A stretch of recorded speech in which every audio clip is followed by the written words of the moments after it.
Well, they blew it really badly. So naturally, if you blow a lead like this, what do you expect to happen in the next game? You know what? You expect them to lose again. You expect them to get crushed. You expect them to lose all sort of momentum, all sort of hope. It's just over. It's just over, man. That wasn't the answer I was looking for. Are you okay? Oh no, I'm fine. I'm just in a negative attitude right now. Oh, understandable. The Hawks don't give up 2 goals late. They actually score late and win it in overtime. The Blackhawks win 3-2 in overtime against the Columbus Blue Jackets. The first home overtime victory of the season for the Blackhawks. Great game. Let's talk about it. I said his name a ton in the last video. Cam Atkinson. He makes another good play. I don't know how he's doing it, but he's been such a playmaker in these 2 games for Columbus here. He gets a pass, kind of like using Zadorov's stick, and Laine picks it off, and he goes in on Lankinen and snipes it. Patrick Laine gets the goal. New to the lineup. We hadn't played Laine before these past couple of games, as he was traded from the Jets for Pierre-Luc Dubois. Laine scores, and it's 1-0 Blue Jackets. Very funny because Patrick Laine was actually in our division with the Jets, and now we traded him out of our division, but he's still in our division because the Blue Jackets are in our division this year, but not next upcoming year. Hoping everything will be back to normal at that point. We'll only play him twice a year. Now, with 5 minutes to go in the first, Brandon Hagel at mid-ice just levels Roslovic. He doesn't get necessarily boarded, but he gets a pretty big check by the boards by Brandon Hagel. And Patrick Laine comes in on Hagel and puts him into the boards there and kind of to stick up for Roslovic in a way. And then Hagel and Laine drop the gloves and they go at it for a little bit, and Hagel ends up taking down Laine and winning the fight. I don't care what you want to say. Hagel won that fight. Pretty interesting thing that happened. I don't know what else to say about it. I'm not necessarily the best with fighting in the NHL. They're just fun to watch. Anyways, I think that's the end of the first period here. Nothing else. 1-0 Blue Jackets at the end of the first. Just a few minutes into the second period, Patrick Kane is in the Blue Jacket zone, and he fires a long shot here. Doesn't even get to the net. It doesn't even get to the net. It's off of Suter and his defender. Not sure who it was, but it's off one of them. And that puck just finds the stick of Nick Beaudin, and he fires it short side on Joonas Korpisalo.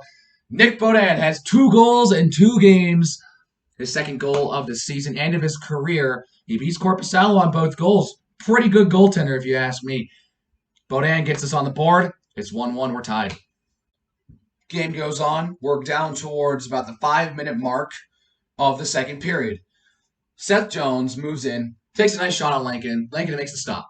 Brandon Hagel takes it. He'll probably be able to clear it, but he loses it because Seth Jones is a really good defenseman. What do you know? He's a really good defenseman. He takes it back for the Jackets. Zach Werenski fires a shot, a long shot.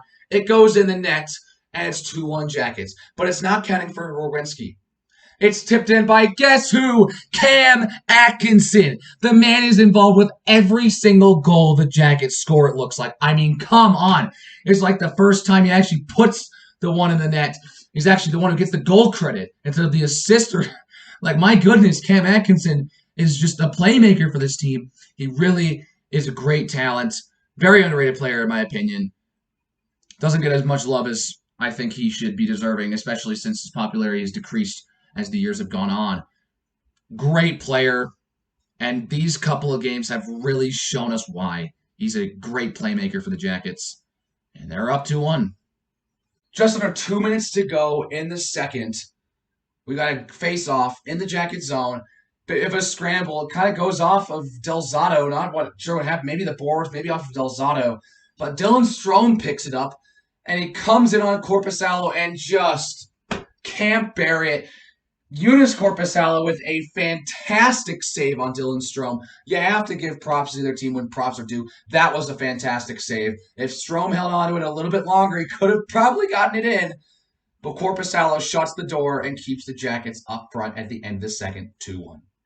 As we move into the third, not much happened.